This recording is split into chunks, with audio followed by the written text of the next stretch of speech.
మన భారత్ రష్యా నుంచి అయితే చమురైతే కొనుగోలు చేయడం జరుగుతుంది. అయితే ఇప్పుడు ఆ చమురు ఆపేయడానికి భారత్ సిద్ధంగా ఉందని అమెరికా అధ్యక్షుడు డొనాల్డ్ ట్రంప్ అయితే ప్రకటించడం జరిగింది. కానీ ట్రంప్ చేసినటువంటి ప్రకటనపై భారత్ ఎలాంటి స్పందన ఇవ్వలేదు. 2022లో రష్యా యుక్రెయిన్‌పై దాడి చేసింది. ఇప్పటి వరకు ఆ దాడులు కొనసాగుతూనే ఉన్నాయి. ఇంతవరకు ఆ దాడులైతే ఆగలేదు. 2024, 2025 ఆర్థిక సంవత్సరంలో రష్యా, భారత్ మధ్య ద్వైపాక్షిక వాణిజ్యం $68.7 బిలియన్లకు చేరుకుంది.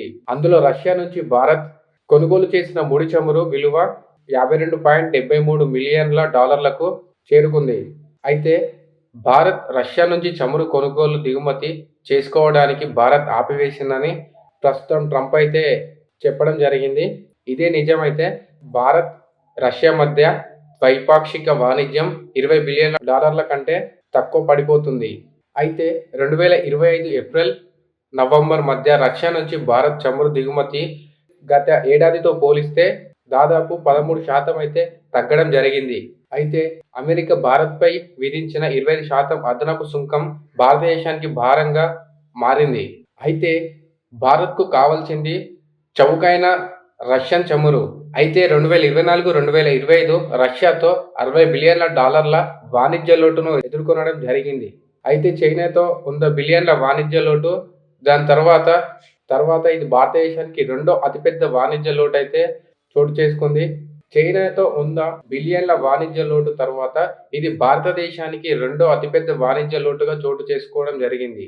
అయితే భారత్ రష్యా నుండి చమురు దిగుమతి పూర్తిగా ఆపేస్తుందా? చాలా మంది ప్రశ్న. అయితే అమెరికా అధ్యక్షునితో పోలిస్తే రష్యా అధ్యక్షుడు పుతిన్ పట్ల ట్రంప్ ఎక్కువ సానుకూలంగా ఉంటారనే అభిప్రాయం కూడా ఉంది. అలాగే భారత్ రష్యా సంబంధాల విషయంలో కూడా ట్రంప్ దూకుడుగా ఉన్నాడు. రష్యాతో భారత్ ఏం చేసినా నాకు అభ్యంతరం అయితే లేదు. వాళ్ళిద్దరు కలిసి ఆర్థిక వ్యవస్థను కూల్చుకోవాలనుకుంటే నాకు ఎలాంటి పట్టింపు కూడా లేదు. భారత్తో మా వాణిజ్యం చాలా తక్కువగానే ఉంది. భారత్ ప్రపంచంలోనే అత్యధిక సుంకాలను విధిస్తుంది అని ట్రంప్ 2025 జూలైలో చెప్పడం జరిగింది. భారత్ రష్యా సంబంధాలలో చమురుతో పాటు రక్షణ భాగస్వామ్యం కూడా చాలా ముఖ్యంగా ఉంది. ఇటీవల కాలంలో రష్యా నుంచి రక్షణ కొనుగోలు కూడా తగ్గడం జరిగింది. 2020, 2024 మధ్య భారత్ తనకు అవసరమైన సైనిక పరికరాలు మొత్తం 36% రష్యా నుంచి దిగుమతి చేసుకుంది. అలాగే భారత్ రష్యా అతిపెద్ద రక్షణ పరికరాల సరఫరాదారు. 2026, 2010 మధ్య భారత్ సైనిక పరికరాలు మొత్తం 82% రష్యా నుంచి దిగుమతి చేసుకున్నవే. రష్యా నుంచి అయితే భారత్ చమురు కొనుగోలు చేయాలి.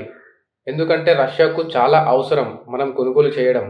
రష్యా అనేక రకాల ఆంక్షలను అయితే ఎదుర్కొంటుంది. ఇలాంటి పరిస్థితులలో చమురు కొనుగోలు ఆపేయాల నిర్ణయం భారత్ తీసుకుంటే అది రష్యా ఎలా స్వీకరించగలుగుతుంది?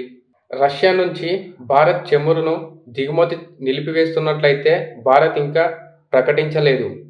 మరో విషయం ఏంటంటే చమురు దిగుమతులు సంబంధించిన భారత్ ఎవరి ఆదేశాలకు కట్టుబడి అయితే ఉండదు. ఉక్రెయిన్ యుద్ధం మొదలైన తర్వాత భారత్ రష్యా నుంచి రాయితీ ధరలను చమురు దిగుమతి చేసుకుంటుంది. భారత్ అభివృద్ధి చెందాలంటే మూలధనం, సాంకేతికత, మార్కెట్లు భారత్కైతే అవసరం. ఈ మూడు మనకు రష్యా నుంచి అయితే లభిస్తాయా లేదా చైనా నుంచి లభిస్తాయా అంటే సమాధానం అయితే లేదు. కానీ ఈ మూడు మనకు అమెరికా నుంచి లభిస్తాయి. అమెరికా భారతదేశపు అతిపెద్ద ఎగుమతి మార్కెట్. దీన్ని దృష్టిలో పెట్టుకొని చూస్తే భారత్ తన ఇంధన దిగుమతి విధానాన్ని మార్చుకోవడం అసంభవం. ట్రంప్ ఒత్తిడితో భారత్ రష్యా నుంచి చమురు దిగుమతులు ఆపేస్తే అది రష్యాకు ఎదురు దెబ్బ. దీనివల్ల భారత రక్షణ భాగస్వామ్యాన్ని రష్యా తేలికగా తీసుకోవచ్చు. భారత ప్రభుత్వం రష్యా చమురు కొనుగోలును రక్షణ కోణంలో చూడాలి. భారత అణు జలాంతర్గామి ప్రాజెక్టు నుంచి రష్యా వైదొలిగితే భారత్కు మరెక్కడ సాయం అనేది లభించదు. పాకిస్తాన్తో మనకు 5 రోజుల యుద్ధంలో బ్రహ్మోస్ సూపర్ సోనిక్ క్రూయిజ్ క్షిపణి S-400 కీలక పాత్ర అయితే పోషించింది. భారత రక్షణ వ్యూహంలో రష్యా ఎంతో కీలకమని అందరికీ తెలుసు. ఈ ఉక్రెయిన్ యుద్ధం మొదలు పెట్టినప్పటి నుంచి రష్యా చైనాపై ఆధారపడడం పూర్తిగా పెరిగిపోయింది. పాకిస్తాన్తో చైనా సాహిత్యం తమకు ముప్పని భావిస్తోంది భారత్. రష్యా కూడా పాకిస్తాన్, చైనా వీళ్ళ సరసన చేరితే భారత్కు మరింత సవాళ్లు పెరిగే అవకాశం అయితే ఉంది.